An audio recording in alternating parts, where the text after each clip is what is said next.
Visavadar marketing યાર્ડમાં ઘઉંની bumper આવક 2 કિલોમીટર સુધી લાગી વાહનોની લાઈનો। વિસાવદર માર્કેટિંગ યાર્ડ ખાતે ઘઉં અને ચણાની બમ્પર આવકથી યાર્ડમાં માલનો ભરાવો થઈ ગયો હતો। યાર્ડ ખાતે ખેડૂતો રાત્રિના જ પોતાના વાહનોમાં ઘઉં અને ચણા લઈ આવ્યા પહોંચ્યા। યાર્ડમાં ઘઉં લઈ આવતા ખેડૂતો માટે નોટિસ લખવામાં આવી, જેમાં સવારે 10:30 થી 5 વાગ્યા સુધી જ યાર્ડમાં ઘઉં લેવામાં આવશે। રાત્રિના આવેલ ખેડૂતો આખી રાત પોતાના વાહનમાં રાખેલ ઘઉંની ચોકીદારી કરતા રહ્યા। વગદાર ખેડૂતોના વાહનો રાત્રિ યાર્ડમાં લઈ લેવામાં આવ્યાનો ખેડૂતોના આક્ષેપ। યાર્ડમાં પૂરતી વ્યવસ્થા ન હોવાથી ખેડૂતો થયા હેરાન। Bureau report Asif Qadri. હરેશભાઈ વાલજીભાઈ લીંબાચિયા, મારું ગામ કાલસારી, તાલુકો વિસાવદર, જિલ્લો જુનાગઢ।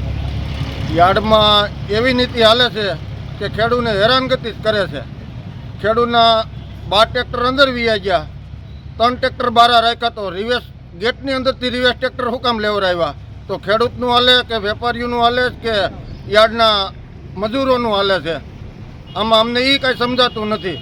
તો યાર્ડ કોના માટે છે ને શું કામ યાર્ડ કર્યા છે? હરેશભાઈ, તમારા ટ્રેક્ટર ક્યારના ઊભા થાય બહાર યાર્ડની? રાતે 10 વાગ્યાના ટ્રેક્ટર બહાર ઊભા છે। સીસીટીવી કેમેરા ચેક કરી લે, અમે ખોટા હોય તો અમને કહે, બાકી યાર્ડના યોગ્ય પગલાં લેવા જરૂરી છે।